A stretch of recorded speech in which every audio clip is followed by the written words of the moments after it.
জাতীয় ঐক্যমত্য কমিশনের সংলাপ বয়কট করেছে জামায়াতে ইসলামী।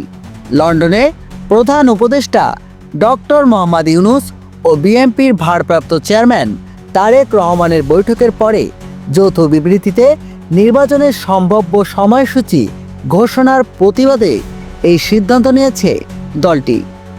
মঙ্গলবার 17 জুন ফরেন সার্ভিস একাডেমিতে দ্বিতীয় ধাপের সংলাপের মুলতবি অধিবেশনে দলটির নেতারা যোগ দিচ্ছেন না বলে জানা গেছে।